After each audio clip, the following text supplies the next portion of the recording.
Olá, boa noite e sejam bem-vindos a esta primeira sessão de conversas sobre o Supertudo, mais recente peça do Teatro Extremo, mais concretamente a 54ª criação do Teatro Extremo. Eu sou o Miguel Falcato e a fazer-me companhia nesta conversa vou ter esta noite a Luzia Paranhos. Boa noite. Olá, Luzia. Nos bastidores temos a Ana Sofia a fazer modding e a dar assistência. Boa noite. Ora, Luzia, bem-vinda. Eu sei que és uma estreante nesta coisa dos diretos. Eu próprio, assim, conversas, mesmo conversas, sem estar a desenhar, não é muito habitual em mim. Mas vais desenhar qualquer coisa, Luís, ou não? eu vou desenhar. Eu vou, ótimo. como sabes, estou a trabalhar nos cenários da peça. Ainda são alguns. E então tenho aqui o trabalho que tenho em mãos. Vou avançar neste bocadinho enquanto nós falamos sobre. Eu só venho para ver isso. A sério? Para ver o desenho? Ok. Obrigado. Diz-me. Fala-me um bocadinho sobre a Luzia. Quem é a Luzia para mim? Não há grande coisa a dizer. Das duas, uma. Ou há umas 23 horas de conversa que não interessam a ninguém, a não ser aos meus muito próximos, ou então não há assim nada de especial para dizer. É uma pessoa que vai fazendo teatro, basicamente. E já fazes teatro há muito tempo? Há muito tempo, sim. Há muito tempo, porque eu sou uma pessoa idosa e, portanto, ainda do século passado e essas coisas. E, Mas portanto, sim, já faço teatro há muito tempo. Podia ter sido uma vocação descoberta recentemente. Pois, podia ter sido, mas não foi.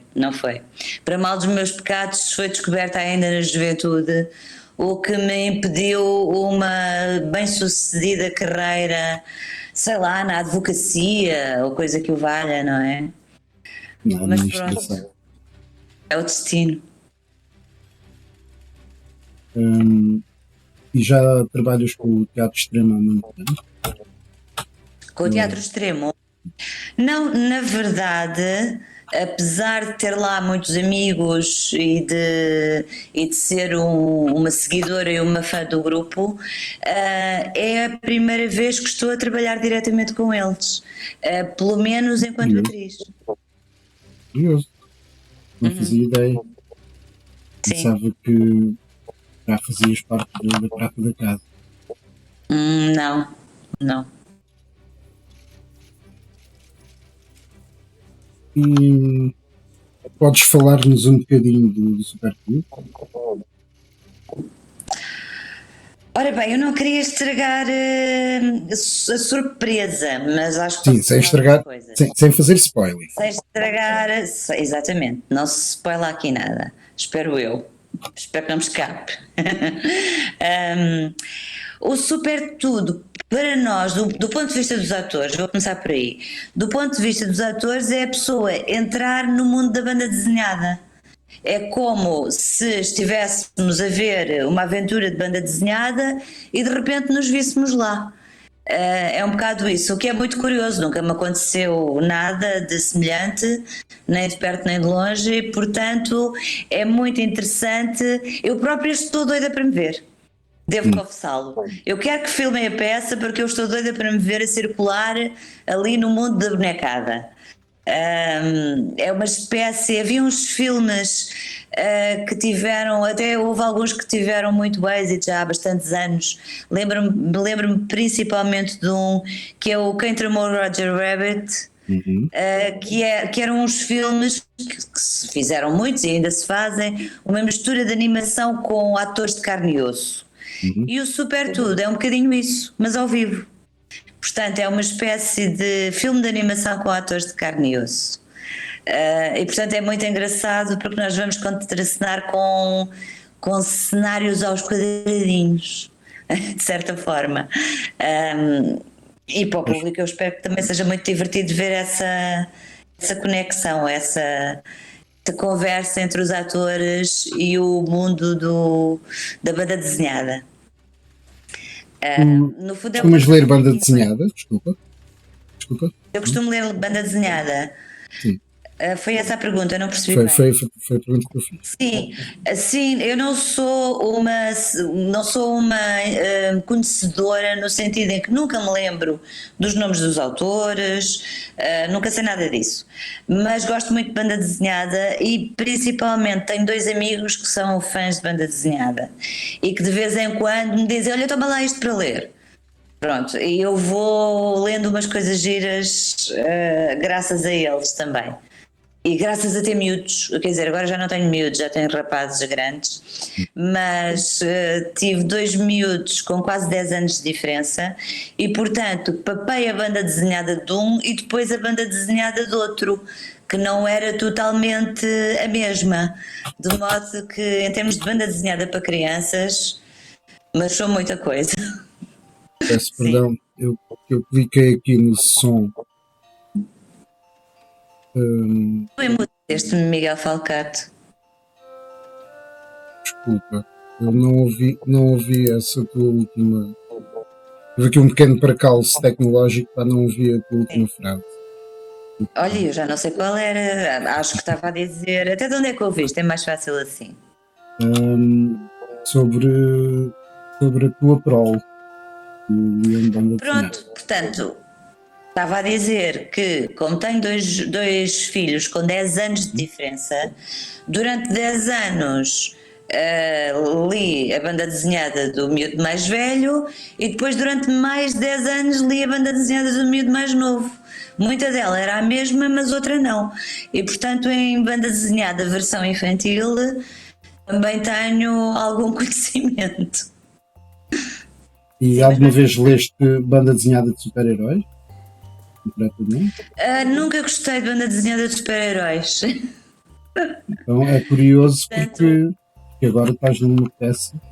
Exato. Na sua essência, uma história de super-heróis. Karma is a bitch. Nunca gostei muito, mesmo quando era miúda, não eram essas que me atraíam.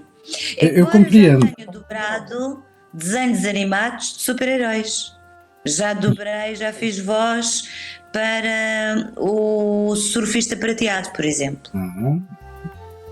Lembras-te qual era o personagem que fazia? Não, fazia vários, não tinha uma personagem fixa. Tinha uma fixa e depois fazia uma série de outras. Não me lembro, já foi há muitos anos. Não fazia a mesma ideia. Mas lá está. Mal te conheço, não é? Isso é normal.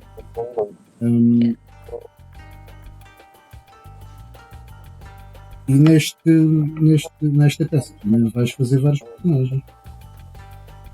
Também.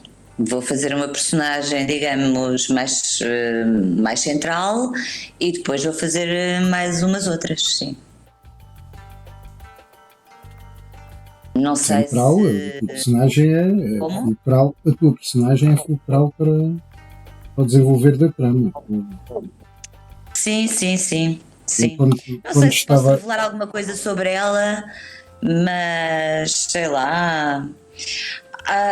Digamos que por trás de um grande super tudo há sempre uma grande Gladys. Se calhar isto resume a personagem. Sim, de alguma forma. Eu acho que não haverá grande problema em falar no teu personagem, não é? Desde que nós não entregamos a trama da peça. Eu acho que é praticável nós falarmos um bocadinho sobre a Gladys. Eu, quando estava a pensar no que é que iria dizer sobre tudo, todo este trabalho que temos estado a fazer todo, não é? Miguel, estou-te a ouvir mal. Não estou a conseguir entender. Estou a falar muito baixo, talvez. Ok. Talvez seja isso e o microfone não está a conseguir apanhar tudo aquilo que eu digo. Como estou a desenhar, às vezes abstrai-me um bocadinho da parte da comunicação. Mas estava eu a dizer, quando estava a pensar sobre o que é que iria dizer esta noite sobre a peça Super Tudo, uma das coisas que me ocorreu era dizer que é uma peça com intriga, romance e traição. Sem dúvida. Sem dúvida. Um bocadinho como os filmes dos anos 50, não é? Temos heróis, temos vilões, temos interesses românticos e tu és o interesse romântico do nosso herói. Sim, exatamente. Temos os heróis, temos os vilões, que são. Os heróis são muito heróicos, os vilões são muito maus, e eu espero que a Gladys seja muito fofa, porque a ideia é essa. E depois, pronto, há de facto mistério, há mistérios por desvendar, há ação. Muita ação, cenas de terrível pancadaria e ação, suspense e também há uns laivos de realidade, porque também há umas personagens que podem representar o cidadão comum. O cidadão comum, aquele que está, não é herói, não é vilão, e normalmente paga um bocadinho as ideias e as ações tanto dos heróis como dos vilões. O cidadão comum leva com isso tudo de um lado e do outro, e também lá está. É verdade. Aliás, esta é uma peça isto é uma peça escrita em 1973 pelo, deixa-me ver aqui a minha cábula, catalão, em catalão, Josep Maria Benet e Jornet. Pois, eu não me atrevi a pronunciar. Pois é, eu pronuncio como leio. Admira a tua coragem. Aliás, aqui eu estou a ver na Wikipédia, que quando eu for buscar informação sobre o senhor, e curiosamente ou infelizmente, aconteceu no ano passado. Eu não sabia que fosse. E há na peça também, apesar de ser uma história de fantasia e de herói, coisas, há também alguma crítica social, não é? Exatamente. Talvez por ser uma fábula moderna, digamos assim, o autor aproveitou para colocar alguma crítica social no texto. Também. Claro, é tudo abordado de um lado, não há, digamos, discursos que defendem esta ou aquela postura. Sim, não há discurso ideológico. Mas há personagens com que as pessoas se podem identificar, pronto, porque são de facto personagens que podem corresponder a cada um de nós, a cidadãos que não somos nem super-heróis nem super-vilões. Sim, é uma pequena, digamos, é uma pequena parte da peça, porque de facto o que toda a ação é conduzida pela luta entre o herói e o vilão, entre o bem e o mal, mas tem um bocadinho dessas coisas por lá também. E diz-me uma coisa, como é que tu como é que tu preparaste esta personagem? Ou melhor, como é que tens estado a preparar esta personagem? Essa está Sim. ainda. hum, Basicamente tenho visto séries de desenhos animados que correspondem um bocadinho à estética do espetáculo, da imagem, das tuas imagens, dos teus desenhos, como até da própria forma como é construída a ação. E o tipo de personagens, portanto tenho visto algumas coisas que tenho procurado e que também nós colegas temos mandado uns aos outros. E tenho ouvido aquilo que as pessoas que estão a trabalhar connosco nos dizem, as orientações, tanto do Fernando Jorge como do Félix Lozano, que trata do movimento, e o movimento é muito importante neste espetáculo. Aliás, de certa forma também é uma novidade para mim, que fiz sempre muito mais espetáculos de texto, o chamado espetáculo de texto, do que este tipo de trabalho. Portanto, isto para mim também é uma novidade. Pronto, e basicamente é nós tentarmos perceber que as coisas funcionam de outra forma, que funcionam por um lado muito plástico e muito visual. E é isso que temos que trabalhar essencialmente. Portanto, é nisso que eu tenho estado a investigar e a tentar imaginar a forma de criar aquela personagem com base neste tipo de orientações. E tem sido difícil? Sim, para mim não tem sido fácil, porque lá está, porque é um tipo de trabalho do qual eu não tenho a menor experiência. É um tipo de trabalho muito específico, que vive muito lá está, do lado plástico do movimento, e não é coisa que eu tenha feito muitas vezes. Pronto, uma experiência ou outra com um pendor um bocadinho mais por aí, mas a maior parte dos trabalhos que fiz eram muito diferentes disto. Portanto, não, como sempre que se está a abordar uma coisa nova, não é fácil, tem que se trabalhar, devemos de lá chegar. Mas é desafiante, exatamente por isso. É isso que eu tenho que perguntar. Apesar desse trabalho todo, ou talvez até por causa dele, também tens tirado prazer do processo, não é? Sim, até porque o texto é muito divertido, e quanto mais não seja, nós divertimos-nos imenso a fazer aquelas personagens e a ter aqueles comportamentos e a dizer aqueles textos. É muito divertido, portanto esse lado está sempre presente, não é? Aliás, ator que não se divirta não lhe corre bem normalmente o trabalho. Mesmo que a personagem seja trágica, mas há sempre uma diversão da descoberta e de conquistar terreno até chegar mais longe com aquela interpretação, com aquela personagem. Portanto, é sempre divertido de se fazer. Estamos lá porque gostamos, não é? Portanto, divertimos-nos com isso. Estava aqui a ver os comentários aqui no Facebook. Eles estão a comentar um bocado o que estás a dizer. Mas, por exemplo, o Cerveira, que diz que nunca gostou muito de supers.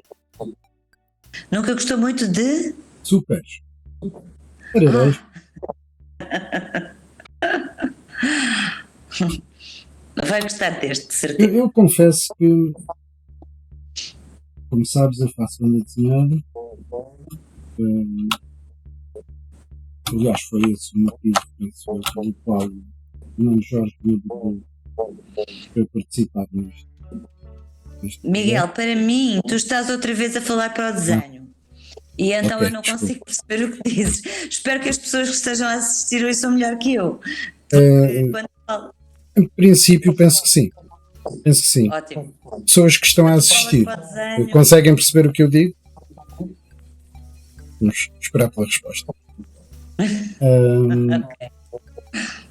Mas estava eu a dizer que eu faço banda desenhada já há muitos anos, não tanta como gostaria, mas vou fazendo dentro das minhas possibilidades. E curiosamente também durante muito tempo olhava para a banda desenhada de super-heróis assim, como algo menor dentro do universo da banda desenhada global. Isto porque cresci a ler a banda desenhada franco-belga e Disney. E os super-heróis aquilo era tudo muito não sei o quê. Mas algures, no final dos anos 80 tive um amigo meu que me fez mudar de opinião quando me mostrou. Aliás, a minha birra nem era com a banda desenhada de super-heróis per se, era com a banda desenhada norte-americana. Mas esse meu amigo mostrou-me uma quantidade de coisas fantásticas feitas nos Estados Unidos, nomeadamente algumas coisas menos mainstream, a chamada banda desenhada underground dos anos 60 e 70, que, devido ao seu estatuto de contracultura, incluem, as obras são feitas e ficam, incluem algumas paródias aos super-heróis, um pouco como o Super Tudo. Também tem esse lado humorístico de desconstrução um bocado do mito do super-herói. E mesmo dentro do próprio género, o género banda desenhada mainstream de super-heróis, tu tens as melhores coisas, pelo menos na minha opinião, são aquelas que agarram nos canons, agarram nos dogmas, digamos assim, do meio e os transformam, dão-lhe a volta, desconstroem-nos e voltam a construí-los, agarram nos seres perfeitos, que são os super-heróis por excelência, como o super-homem. Se tu pensares, a única coisa que faz mal é a Kryptonite. Sim. Foi uma coisa inventada porque tinha que haver qualquer coisa que lhe fizesse mal. Claro. Nada lhe fizesse mal, não havia trama, não havia drama, não havia nada. Mas ali eu diria nessa altura, final dos anos 80, anos 90, surgiram uma série de obras que faziam essa desconstrução e essa desmontagem do super-herói, e que de facto, se uma pessoa conseguir pôr de parte esse preconceito, tem ali a entrada para universos muito ricos e muito interessantes.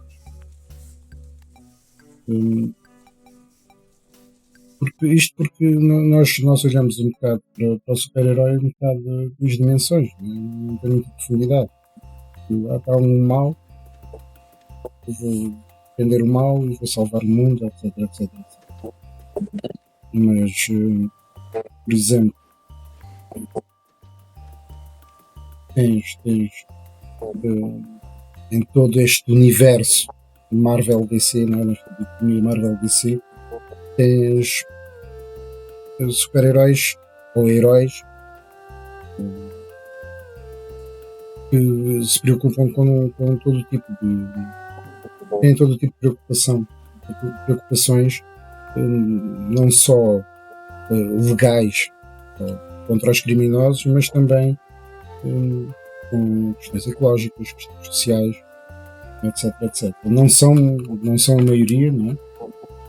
Mas tens alguns que de facto são muito interessantes nesse aspecto. No Super Tudo também encontramos alguma preocupação social, não é? No personagem, na peça ou na personagem? Na peça em si. Sim, aliás, quando eu falei nas personagens que correspondem de certa forma ao cidadão com comum, os quais as pessoas podem identificar. Perdão? Com as personagens com as quais as pessoas se podem identificar? Estavas a falar. Exato. Quando eu falei nisso é exatamente aí que se encontra essa. É claro que é sempre de uma forma satírica e humorística, Uhum.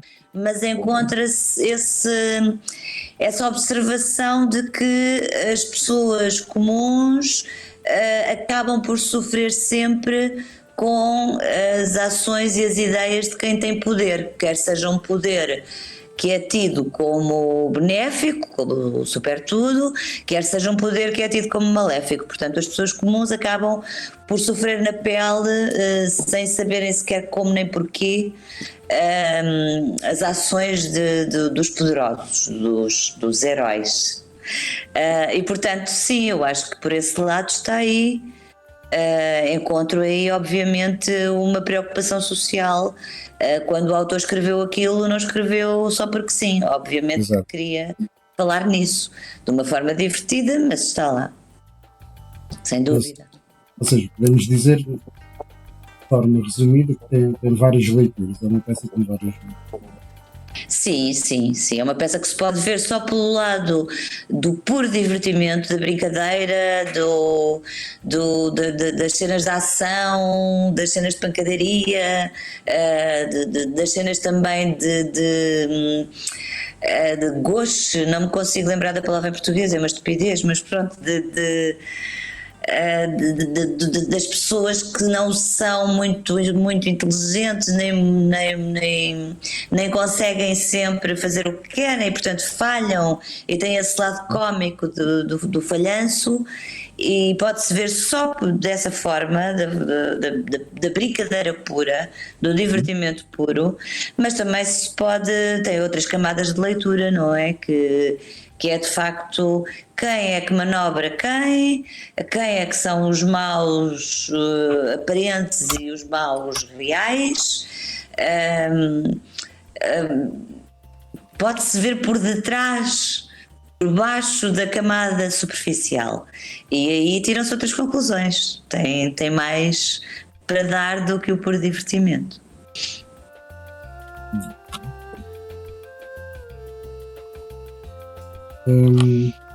Eu estou aqui curiosa com uma coisa, Miguel. Tu estás a desenhar e eu suponho que quem está a assistir esteja a ver o teu desenho? Sim. Quem está no Facebook a ver-nos. Não vejo nada. Depois, é assim, tu podes ligar o Facebook se quiseres. Sim, eu depois vejo. Só te peço é para não ligares com o som que eu fiz há bocado. Não vou ligar, não vale a pena. Depois temos aqui o som a sair um em cima do outro. Não o farei. É só curiosidade. Porque eu estava à espera de ver também. Não sabia que não ia ter acesso a isso. Mas depois espreito. Pois eu por acaso não pensei. Eu podia ter partilhado. Por acaso pensei que podia ter feito isso. Não faz mal. Conseguem-me ouvir? Sim. Diz, Ana. O quê? O que é que estás a desenhar? O que é que eu estou a desenhar? Um autocarro. Sim. Como? Um autocarro. Um autocarro. Ok. É para contracenar com uma das tuas personagens. Ok. É um elemento do cenário. Esta peça vai ter cenários e figurinos feitos por mim. É uma coisa que eu nunca fiz. De facto.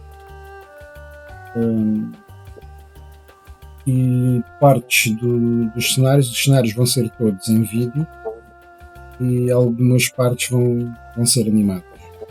Este é um dos elementos que eu vou animar. É um autocarro que vai estar a passar. Não tem grande importância, é uma coisa que eu posso mostrar sem comprometer de todo a integridade do segredo da peça.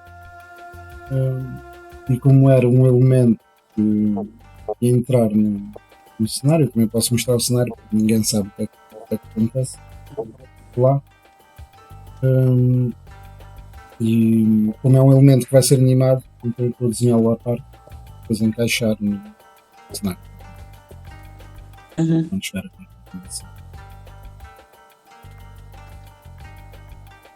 Hum, eu, além dos cenários, fiz também os figurinos, como já disse, que são um bocadinho sui generis, principalmente cromaticamente.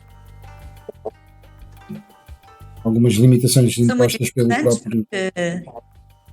desculpa, são muito interessantes porque são mais uns elementos a integrarem-se na banda desenhada. O próprio figurino é obviamente, remete logo para a banda desenhada, portanto acho que só tu é que podias mesmo fazer os figurinos, porque tinha que ter o mesmo traço daquele mundo, e tem o mesmo traço daquele mundo, e portanto acho que tinha mesmo que ser. Eu esforcei-me. São muito giros, muito giros. Mas pronto, depois tem aquele lado que é uma imposição do próprio autor. Ele dá algumas indicações de cor. Miguel, eu me estamos com esforcei. alguma dificuldade a te ouvir. Opa, mas eu posso levantar o meu som. Eu sobre isso tenho controle. Ouve-se um bocadinho distorcido. Ouve-se um bocado distorcido. Sim. Ok. Então eu já levantei, vê lá se está melhor agora. Vou verificar. Não sei se ficou melhor, se melhorou ou não. Consegues-me dizer?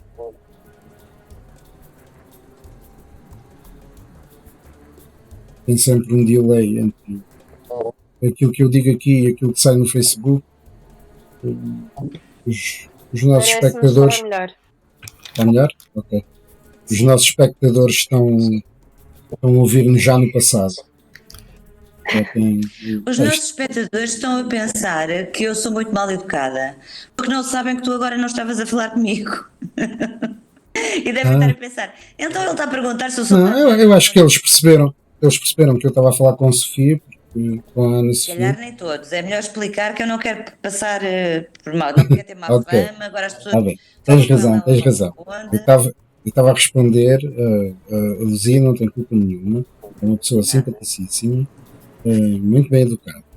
Eu estava apenas a responder à Ana Sofia, que me pôs aqui um problema com o som da minha voz, que parece que estava a chegar um pouco distorcido. A quem nos está a ouvir lá em casa, sim, no princípio, acho que está toda a gente em casa. Não há ninguém na praia a ouvir-nos neste momento. Nunca se Portanto, é possível. É possível. A internet chega a todo lado. Mas não te preocupes que acho que também me conseguem ouvir. Sim. Espero eu. Estavas a ouvir vozes outra vez, suponho. Sim, tu não consegues ouvir a Ana Sofia? Não, eu não ouço a Ana Sofia. Estranho. Por isso é que há bocado te perguntei, sim, não sei se estás recordado, nós já estávamos a falar há um bocadinho. Como ela está na mesma sala que nós, eu pensei que conseguisse ouvir. Não. Mas sim, ela de facto está a falar muito baixinho. Estás a falar comigo há bocado? Porque eu não ouço a ela, não. Ok. Está resolvido o mistério, então. Mas pronto, acho que já também, além do mistério, também já está resolvido o problema do som. Por isso, podemos continuar a nossa conversa. Diz uma coisa, como é que tu começaste no teatro? Eu fiz um curso. Fiz um curso na Comuna.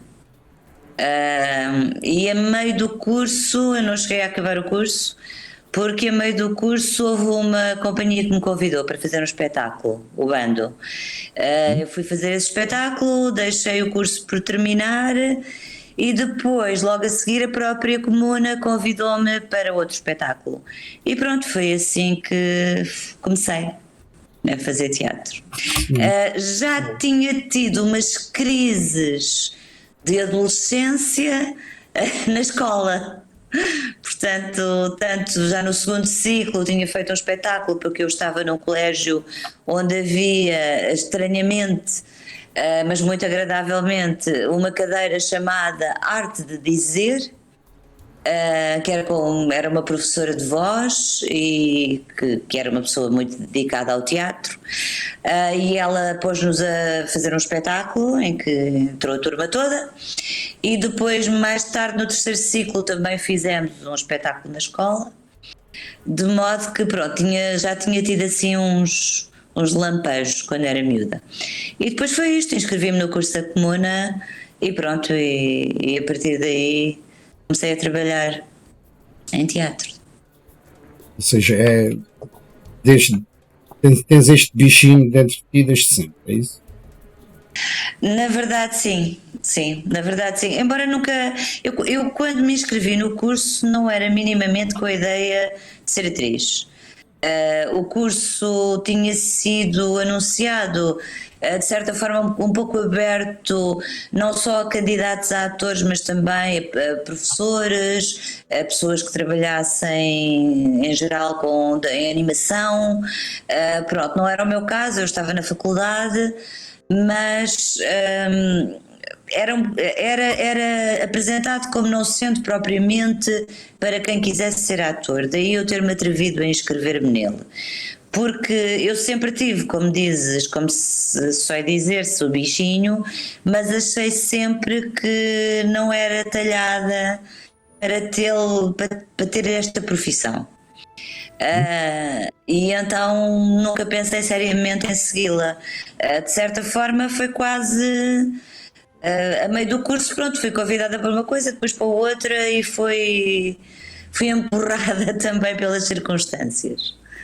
Senão possivelmente seria uma ótima psicóloga e estava muito melhor na vida.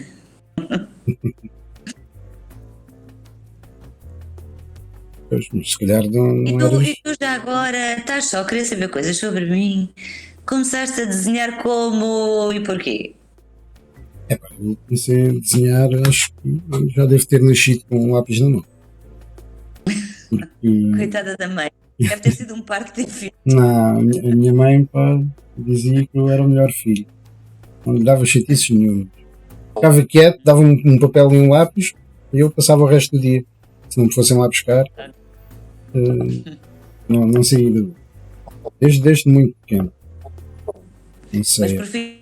profissionalmente sempre desenhaste? Profissionalmente, eu, ao contrário de ti, não tenho nenhum curso, sou autodidata. Fui aprendendo ao longo da vida, basicamente. Ensinaram-me quando eu devia ter uns 8, 9 anos. Tinha um amigo meu, meu filho, cujo pai já era a segunda geração de pintores, e que me ensinou que, basicamente, se a luz está de um lado, a sombra tem que estar do outro, e que se tu puseres um ponto e unires linhas a esse ponto, terias uma perspectiva. Eu aprendi isto quando tinha 8 anos, não é mais do que isso. E com essa base eu fui avançando por aí fora, eu fui aprendendo a ver, copiar. Eu nunca fui muito copiar, fazer aquela própria mesmo.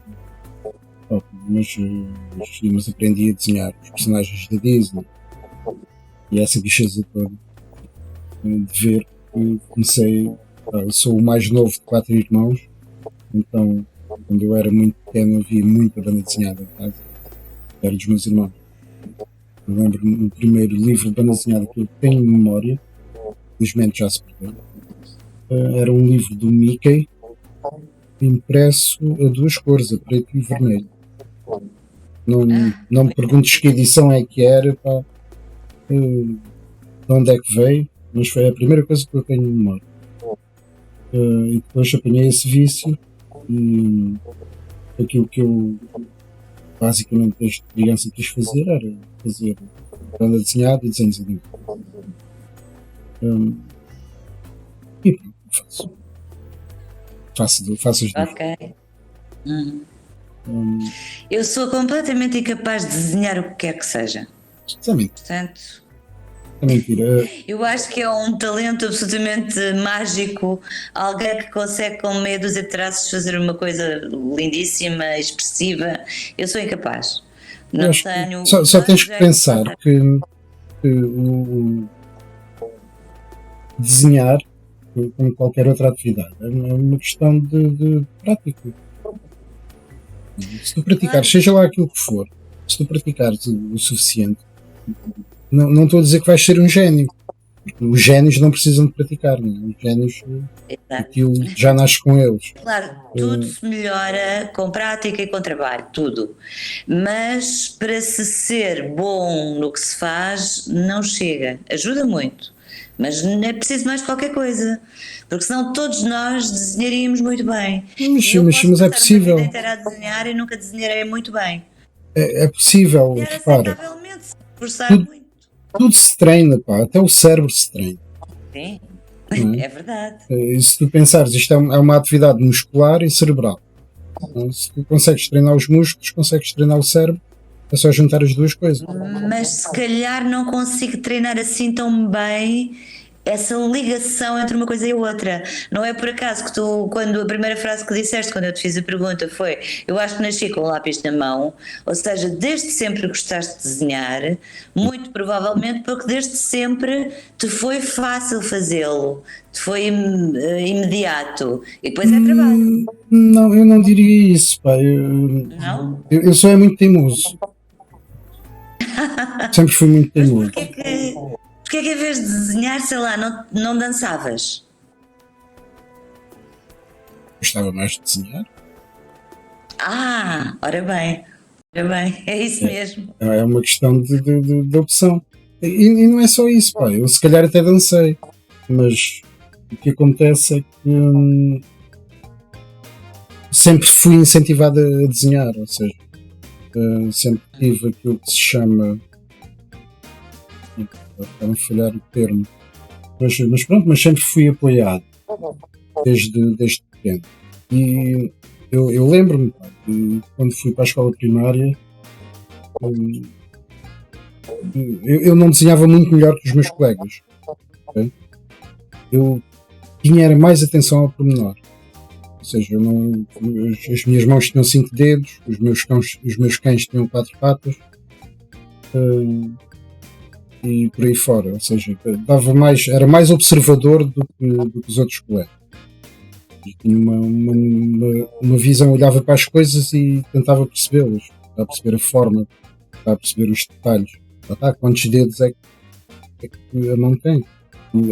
És criança e sabes que a mão tem 5 dedos, mas quantos desenhos de crianças é que não viste já em que as mãos têm 12 dedos? Né? Mas elas sabem que são 5. Só que a representação é diferente, porque se calhar olharam para aquilo e viram muitos dedos e não viram 5. Certo? E a grande diferença que eu encontrava nessa altura era mais essa atenção ao pormenor e ao detalhe. Mas conheço pessoas que aos 10 anos desenhavam melhor do que o que eu desenho agora. Entendes? São pessoas que assistindo têm um dom. Nasceu com elas e elas sai-lhes naturalmente, sem esforço. Nem têm que pensar no que é que vão fazer. Não é o meu caso. Insisti muito.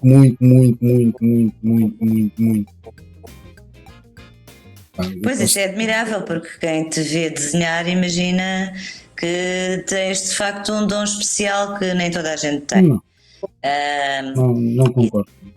Neste momento já traz, porque o trabalho também dá para encontrar as capacidades que temos, não é? Teimosia. Também. Teimosia, insistir, até que se consegue. Eu sempre fui muito teimoso e continuo a ser.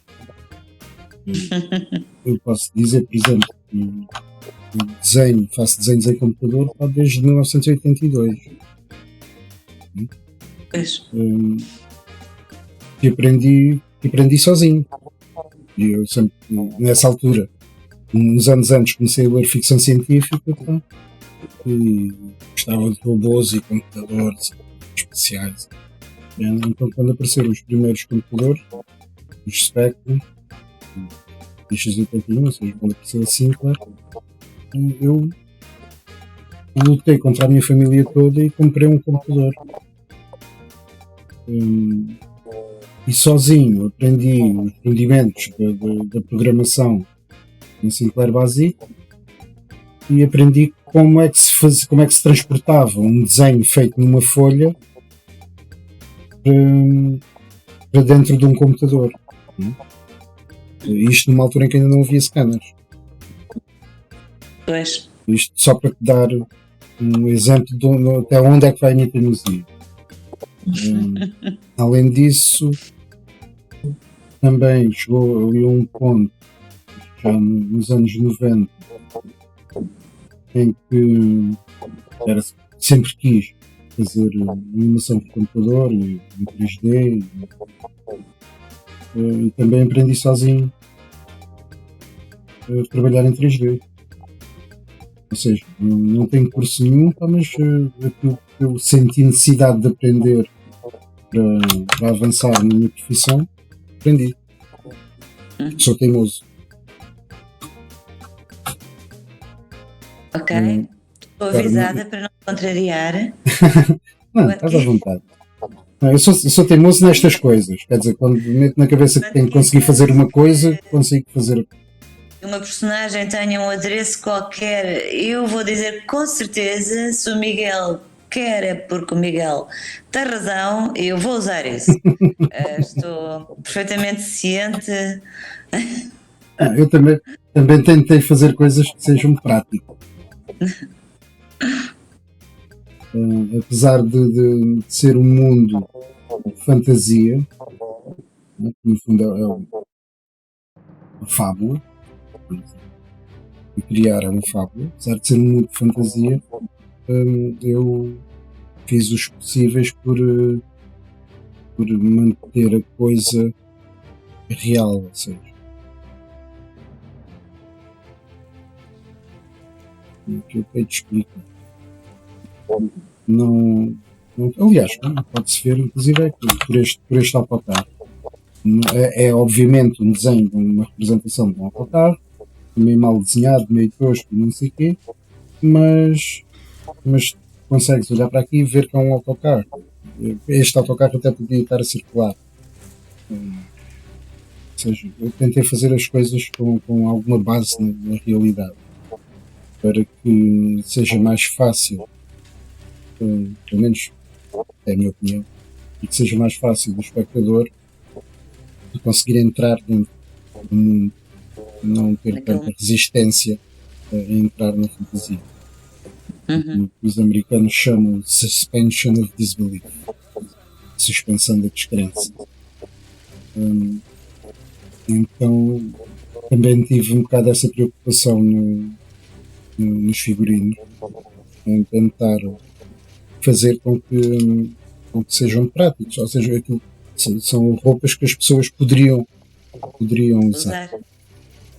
Podem não existir pessoas com aquele formato, mas em alguns casos, mas quer dizer, seria possível tu encontrar-se, cruzar-se com uma pessoa na rua com aquela indumentária. Muito estranho, principalmente a nível cromático, como eu já disse, mas será prático, espero eu. Espero que os atores se sintam confortáveis. E já que estamos a falar na tua preocupação de desenhar as coisas de modo que as pessoas consigam, que os espectadores consigam entrar naquele mundo, eu se calhar aproveitava para dizer que eu também espero que os espectadores entrem no nosso mundo no dia da estreia deste espetáculo, previsivelmente para abril. Espero que muitos espectadores entrem naquele mundo, no mundo desenhado por ti e interpretado por nós. Partilhamos essa esperança em todos os pontos, não só nessa vontade, nesse desejo de que as pessoas venham ao teatro, vejam, mas também uma data de estreia. Já levanta um bocado as restrições e as pessoas consigam, de facto, deslocar-se ao teatro, ao cinema, ao espetáculo, apreciar a cultura ao vivo de novo. Acho que é uma esperança que todos partilhamos neste momento. E por falar em espectadores, temos aqui algum para vos contar que estão a fazer no Facebook. Desculpa, importas-te, Irana? Estão a colocar-vos algumas perguntas aqui no Facebook. Não sei se Força. falaste comigo, Miguel. Estou a ouvir. Tu não estás a ouvir a Ana, mas eu vou repetir. A Ana está a dizer que há alguns espectadores a colocarem questões no Facebook. Ela agora vai nos dizer as questões. Questões, perguntas. Perguntas e questões. Ok. Eu estou a ouvir de forma entrecortada agora e Opa. mesmo a imagem de vez em quando para. Maldita tecnologia. Estranho. Sim, já me aconteceu 2 ou 3 vezes. Pode ser da ligação. É possível, sim. Então aí há Não sei. questões aí. Ana, diz então, que questões são essas? A Luzia consegue-me ouvir? Não. Mas Então vais diz-me, repetir a eu repito. Ok. De Ogidor Torrella, Luzia e Falcato, que poderes gostariam de ter como super tudos? De Ogidor Torrella, é o nome? Sim, é o nome. Ogidor Torrella, que poderes gostaríamos de ter, tu e eu, como super tudo? Eu gostava de ter o poder de deixar de ser o super tudo. Quando eu quisesse, quer dizer, de não ter que o ser. O meu poder era, deixem-me lá em paz com os poderes. Não quero cá poderes. Nem quero ter poderes, nem quero que os poderes me chateiem. É mais isto. Epá, eu não consigo responder de forma tão simples. Isso é aquelas questões para que nós colocamos a nós próprios desde sempre. Eu não sei que poder é que eu gostaria de ter de todos os poderes possíveis.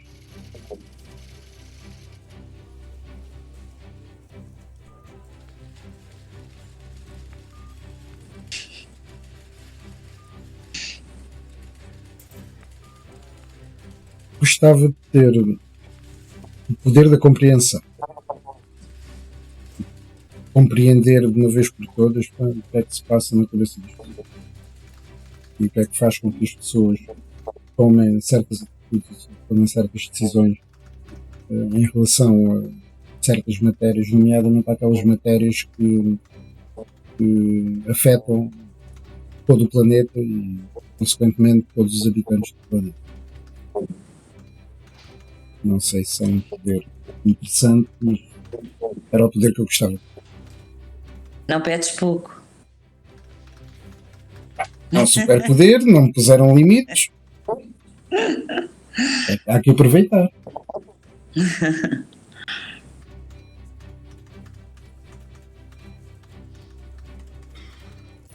Há mais questões? Ana?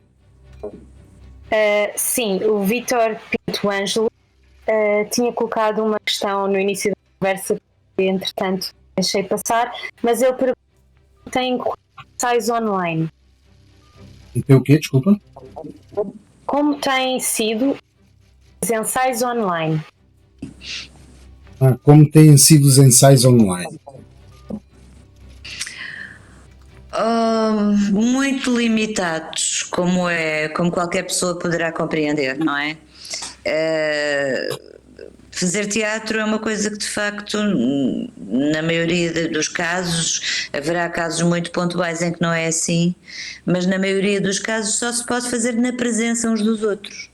Temos que contracenar em tempo real e as tecnologias, por muito boas que sejam, ainda têm grandes problemas a esse nível, têm delay, têm aquele atraso, as pessoas não se tocam, não podem experimentar coisas, portanto são sempre muito, muito limitados.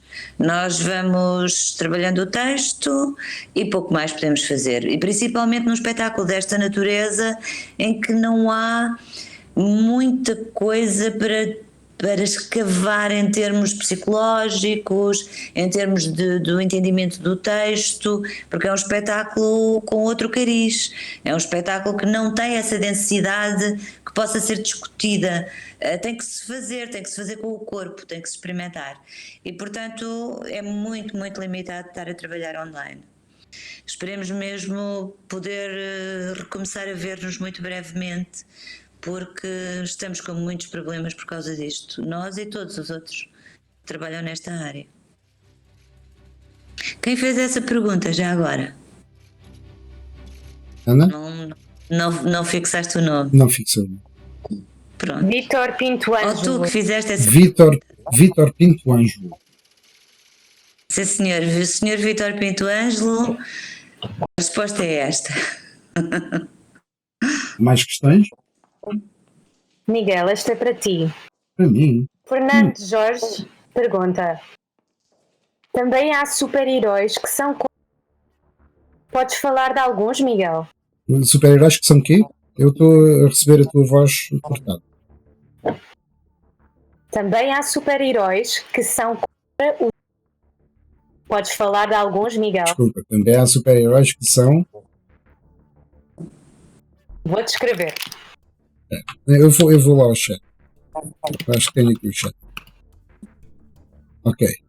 Também há super-heróis que são contra os poderes.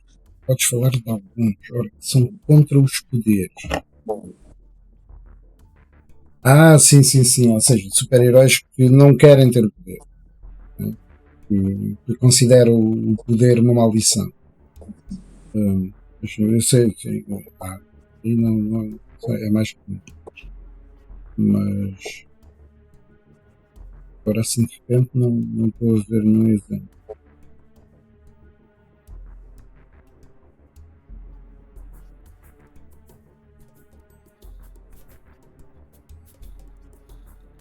Eu lembro um monstro do pântano, por exemplo, o Swamp Thing.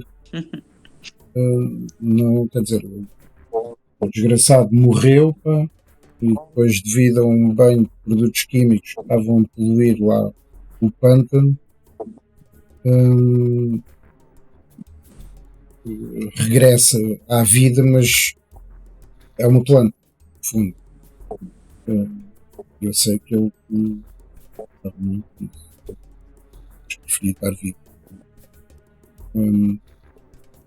Estou aqui a ver de um caso mais óbvio. Alguém que não quisesse ter os poderes. Tens, talvez o mais famoso seja o Wolverine. O Wolverine, quer dizer, ele tinha alguns poderes, mas quando é capturado e transformado na arma X e lhe reveste o esqueleto de Adamantium, ele preferia não ter. Lembro-me que há uma parte qualquer da história em que eu gostava de não ter esse esqueleto. Mas há mais exemplos, há vários exemplos de super-heróis com esse problema existencial. Há o célebre super-herói, não é que ele não queira ter poder, pelo menos não o diz claramente, mas é um super-herói torturado pelo poder que tem, que é o Batman, não é? É um super-herói que o poder que tem levanta-lhe tantas questões e tantas dúvidas e tantas angústias, por vezes deseja não o ter, não é? Quer dizer, pelo menos as evoluções que se fizeram. Não, no caso do Batman não, até porque o Batman não tem superpoder nenhum. Não Sabes, tem superpoderes. O que ele tem o Batman é o único super-herói, ou dos poucos super-heróis, que não tem de facto um superpoder. Ele tem dinheiro. Muito. Quer dizer, não tem um superpoder, digamos, mágico, extraordinário, não humano, mas tem um enorme poder que ele próprio construiu. Que é o que se chama um superpoder, não é? É algo que não é humano. O Batman é considerado um super-herói de qualquer É modo. considerado um super-herói, mas mas não tem superpoderes.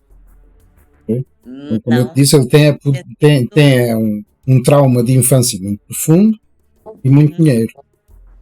Exato. Mas E posso te construiu dizer, superpoderes. mas por exemplo, já o Homem-Aranha,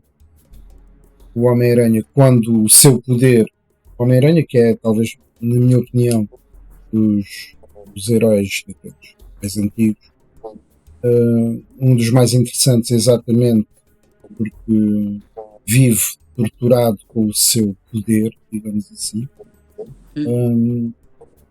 Quando a sua arrogância e junta, devido ao facto de ter o poder da aranha, causa no fundo a morte do seu tio, o tio Ben, que vivia com a tia May e que é morto por um bandido que ele deixa fugir. E a partir daí, pá, o gajo começa a ver aquilo como um problema grave e sério.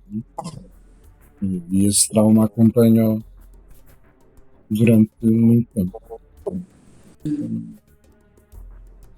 Isto para falar assim de casos mais conhecidos. Tens também a Fênix dos X-Men, cujo poder, quando ela tem o poder quando se liberta o poder da Fênix, pá, ela acaba por causar mais destruição, faz mais coisas más do que coisas boas, e também essa também não gostava de ter o poder que tinha. Há muitos exemplos. Claro que não é linear nem é constante, porque, como vocês sabem, principalmente no caso dos super-heróis, as duas grandes potências dos super-heróis, que são a Marvel e a DC, e são fábricas, linhas de montagem, em que a história, o personagem foi inventado por uma pessoa, na maioria dos casos, pessoas que inclusive já desapareceram do plano existencial, mas que depois são escritas e reescritas e cantadas por Claro. muitos e diversos autores. Ao contrário daquilo que se passa na banda desenhada europeia, em que geralmente é sempre o mesmo autor que faz esse personagem, essa obra, muitas vezes até morrer, e depois, em alguns casos, como é agora o caso do Asterix, ou inclusive até do Corto Maltese, mais recentemente, depois da morte, pá, alguém voltou a pegar nos personagens e a dar continuidade à aventura. Mas não é muito usual. É cada vez mais usual, mas ainda não é a mesma coisa que os americanos. E então isso faz com que o mesmo personagem, ao ser tratado por autores diferentes, possa, numa história, ter problemas existenciais, e na história logo a seguir, pá, já passou tudo e está feliz da vida e não sei o quê. Isso vale o que vale. Espero ter respondido ao desafio. Há mais questões? Sim, consegues-me ouvir bem? Sim, sim. A Carmen Nemrak pergunta: qual a mesa digitalizadora que o Miguel utiliza e qual o programa de desenho? Ora, a minha mesa digitalizadora é uma Cintiq, um Wacom Cintiq 21 UX. Já não se fabrica. É muito velhinha. Eu gosto muito dela. Eu gostava que ela tivesse uma resolução maior, mas pode ser arranjo. Já a tenho há cerca de 15 anos. E o software que eu estou a utilizar é o software que eu utilizo para desenhar já também há alguns anos. Me foi dado a conhecer pela Black Girls, uma artista portuguesa que faz desenhado e mangá e ilustração, e que se chama Paint Toolsai. Esta é a versão 2. Paint Toolsai versão 2. que é um software que custa apenas 30€. Isto para contrastar com os Photoshops que custam valores, dos quais não vamos falar aqui. Custa apenas 30€, está por uma licença vitalícia e é um software japonês feito por uma empresa que eu tenho quase certeza que há de ser só uma pessoa. Então é uma equipa muito reduzida de pessoas e que é até agora o melhor software que eu encontrei para desenhar. Para isto, para desenhar, não serve para fazer edição de imagem, não serve para muito mais, só serve para isto, para desenhar e pintar. E é um software que não tem nada que não seja necessário. Aliás, faltam inclusive algumas coisas que eu gostava que eu tivesse, mas que cumpre o serviço, cumpre o papel de ser uma ferramenta de desenho para quem não se quer preocupar muito com efeitos especiais, lens flare, luzinhas a brilhar e a piscar. Tudo aquilo que tu precisas para conseguir desenhar fluidamente, este software tem. Não sei, eu gosto muito dele, pá, e uso quase exclusivamente para desenhar. Já é muito raro usar qualquer outro software. Espero ter respondido à questão. Há mais? Já não há mais perguntas. Pois, se houver mais, eu vou falar então, com você. Onde é que está a vossa curiosidade, espectadores? Bem, há aqui uma pergunta do Jaime, em toda brincadeira, que diz: os super-heróis são todos americanos ou extraterrestres? Pelo menos o super tudo é catalão. Sabes que isto é daquelas coisas, já. Foram os americanos que inventaram pelo menos o conceito, o nome super-herói. Aliás, eu já não me lembro, acho que foi a Marvel que utilizou pela primeira vez o super-herói e chegou inclusive a querer registar o termo para a DC não poder usar o termo super-herói. Há uma polémica qualquer. Agora, como em tudo aquilo que vem dos Estados Unidos, principalmente daquela grande máquina de propaganda que é Hollywood, as coisas só acontecem lá e mesmo os próprios extraterrestres, quando aterram, só aterram. E falam inglês. E falam inglês todos. Por isso, para te responder à tua questão, nós temos alguns super-heróis portugueses. Não têm a visibilidade que têm os das grandes editoras. Mas eu acredito que todos os países, mais uma ou noutra fase, tiveram autores que inventaram os seus próprios heróis a falar a sua língua nativa e preocupados, quiçá, com os problemas desse país. Por acaso, agora assim, pensando... Para... Diz-me? Desculpa, pensei que tinhas terminado. Continua. Não, diz. A Luzia não me consegue ouvir, certo? A Luzia não te consegue ouvir, por isso podes dizer aquilo que quiseres. Ok, mas é para a Luzia. Eu repito. O Jaime Soares pergunta: a Gladys é a heroína ou a vilã? Ora, isso é uma questão que só a Luzia é que poderá responder. Luzia.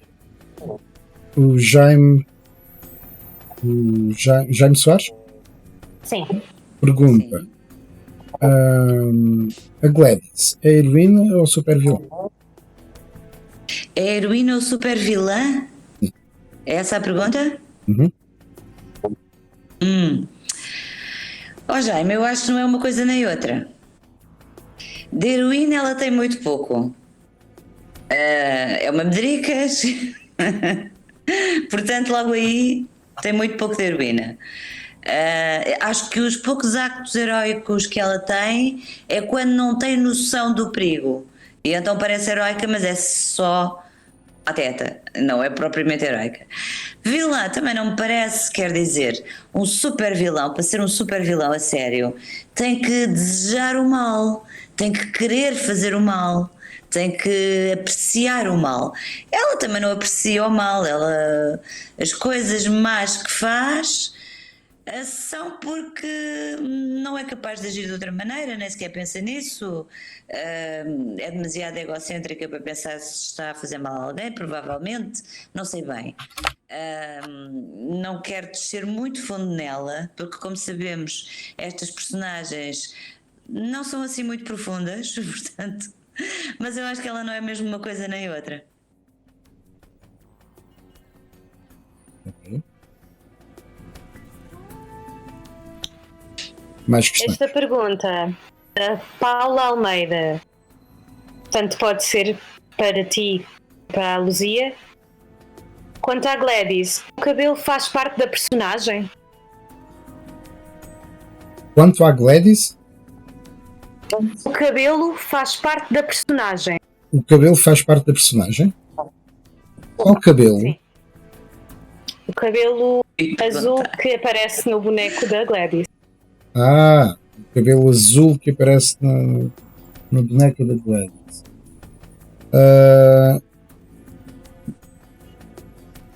É assim, a boneca da Gladys, bem como os outros bonecos que aparecem no cartaz, são representações gráficas das personagens como se fossem personagens de banda desenhada.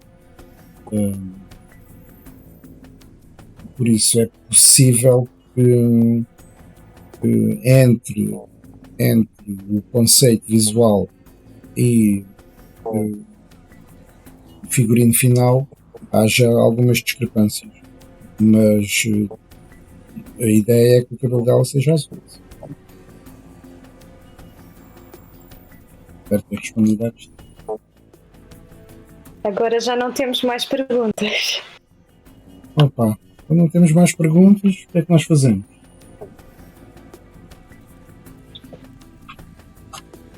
Eu também já fiz aqui a base do meu autocarro. Agora a seguir é sombras e brilhos, efeitos especiais. Deixa-me só ver aqui uma coisa.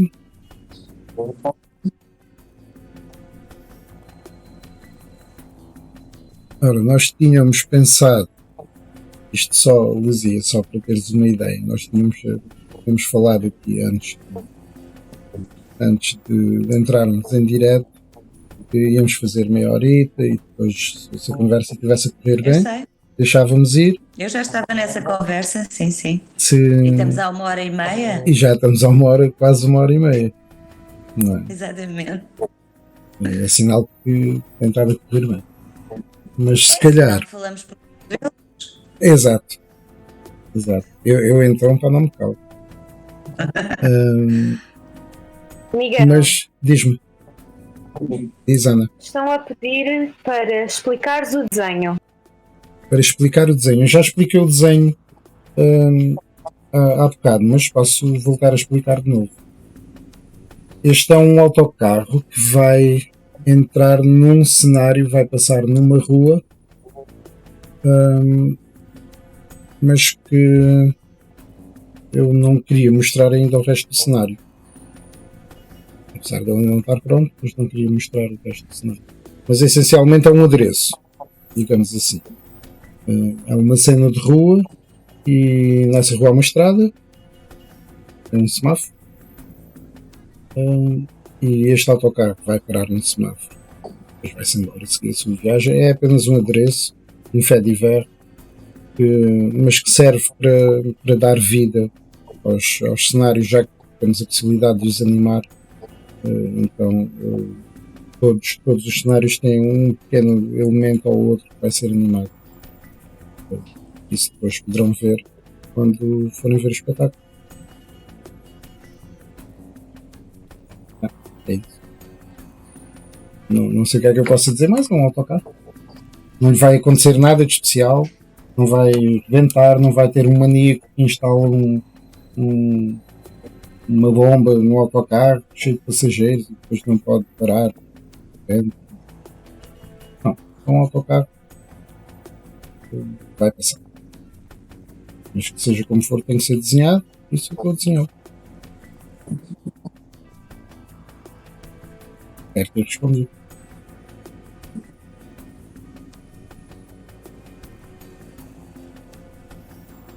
Pois já não temos mais perguntas. Mas o que é que gostavam de dizer ao público para os cativar a vir ver esta peça? Mais do que nós já dissemos? Opa! Sim, assim um reforço final. Luzia, importas de começar? Uhum. O que é que nós podemos dizer ao público para os cativar a ver o Super Tudo? Assim, reforço final. Eu acho que quem ouviu a nossa conversa ou não se interessa de todo por estas questões ou já está suficientemente cativado. Eu não vejo muito mais para acrescentar. Já disse, tal e qual como tu disseste agora, mais do que nós já dissemos. Já Exato? dissemos muita coisa. E além do mais, temos que deixar qualquer coisa para os nossos próximos palestrantes, o Jaime e o Fernando, que também vão falar para a semana e para a outra semana, não é? Às quartas-feiras. Convém deixar alguma coisa para eles dizerem, não é? Porque senão, coitados, vão ficar. Certamente vão ter muito para dizer. Se não tiver, eu pus por eles. Não vamos esgotar o assunto todo. Não. Não pode ser. O assunto não se esgota por aí. Não é assim. Digo eu. O que eu acho é que. Eu vou repetir aquilo que disse há bocado. Que era a frase, catchphrase que eu tinha pensado hoje à tarde, quando estava a preparar este direto. É que é uma história de intriga, romance, traição. Venham ver o Super Tudo, não se irão arrepender. Subscrevo. Pronto, se calhar despedimos-nos assim. Eu espero que tenham achado agradável esta conversa de cerca de hora e meia. Eu, da minha parte, adorei conversar com Luzia. Digo mesmo, não Foi um adorei prazer. conversar com a Luzia. Digo mesmo, adorei conversar com o Miguel. Foi uma conversa interessante. Eu avancei aqui um bocadinho no autocarro. Eu acho que vou guardar este autocarro para o próximo direto. Eu não vejo, isto é injusto. Eu não Mas já vais ver, eu já te mostro. Hora e meia a querer ver esse autocarro, eu estou aqui a sofrer. Nós voltaremos a este direto para a semana, à mesma hora, às 21 horas. Desta vez com o convidado, que é o convidado para a semana, Ana. O Jaime. O Jaime. O convidado da próxima semana é o Jaime, interpreta o Super Tudo peça. É o Jaime, o verdadeiro Super Tudo. Verdadeiro da Baia. E cá estaremos então, para. Pronto, despeço-me também das pessoas que nos têm estado a ouvir. Beijinhos e abraços, cumprimentos a quem não conheço e espero também que tenham se divertido um bocadinho a ouvir-nos falar sobre a peça e principalmente que vos suscite curiosidade a irem vê-la no Teatro Extremo em Almada em abril. Há de ser anunciado e esperemos que estejam lá e que se divirtam. Exato. Eu também, é esse o meu desejo, que tenham gostado da nossa companhia e que tenham ficado com curiosidade para ir ver esta peça, pá, que tem momentos hilariantes e tem momentos dramáticos. Tem momentos que o gajo fica assim a pensar, mas afinal, pronto, é isso. Em nome em meu nome, em nome da Luzia, em nome do Teatro Extremo e de toda a equipa que tem estado a trabalhar neste espetáculo, agradeço-vos a atenção e esperando que se tenham divertido, desejo-vos um bom resto de semana e carnavais há muitos. Adeus. Até a próxima.